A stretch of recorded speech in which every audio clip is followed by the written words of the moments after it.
I don't believe in luck. I don't believe in karma.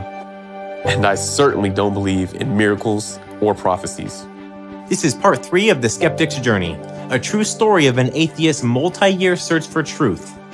This disbeliever wanted to understand this world, how it was made and how mankind came to be. He also wanted to dispel the myths about a God who was responsible for all of this.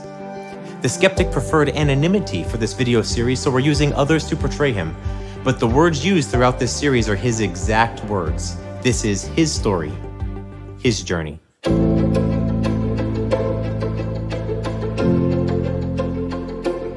Like I said in part 1 of my journey, I just couldn't accept the miracle of the creation account captured in Genesis, the first book of the Bible.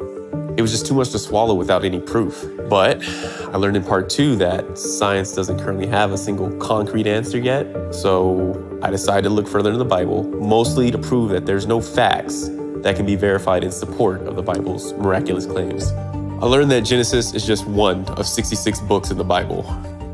If Genesis is the story of how God created the universe, then the rest of the Bible attempts to explain why he created the universe and that he wants to have a relationship with humanity. You know what I found? Apart from Genesis, the rest of the Bible is full of additional, absolutely crazy claims that we can actually investigate. Before I explain, we need to separate the Old Testament, the books of the Bible written before the birth of Jesus, from the New Testament, the books of the Bible written after the birth of Jesus.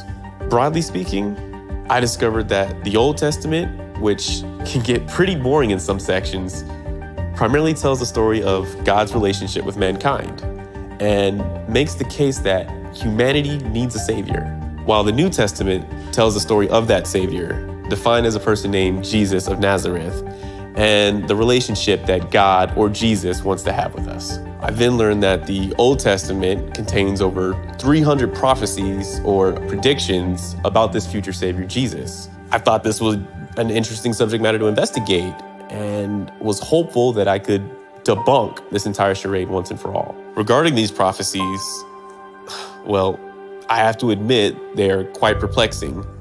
They predict Jesus's entire life, and many of them are very specific.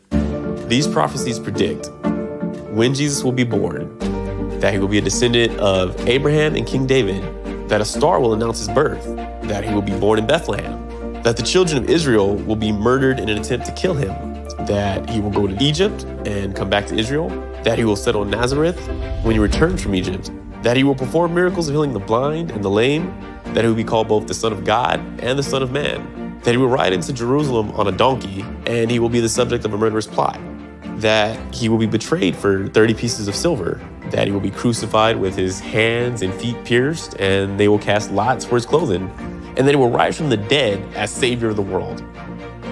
Believe it or not, that list was less than 20 of the more than 300 Old Testament prophecies about Jesus, all of which appear to be validated in the New Testament. To me, that just doesn't seem possible. In fact, it's crazy. It would be an absolute miracle for all of these extremely specific predictions to come true. So where does this leave me in my thinking? Ready to accept Jesus as my savior? Not a chance.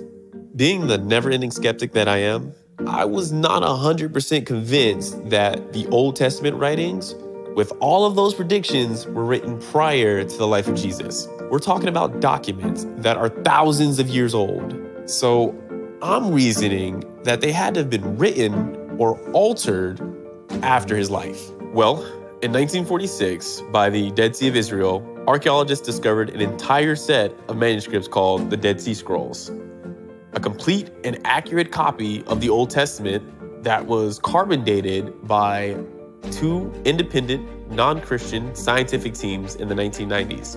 And astonishingly, both teams determined that the scripts were written prior to the birth of Jesus. The apparent miracles of these prophecies coming true certainly piqued my interest and actually caused me a lot of confusion. I still wonder whether Jesus and his parents modeled his entire life around these prophecies as a hoax. Is that even possible?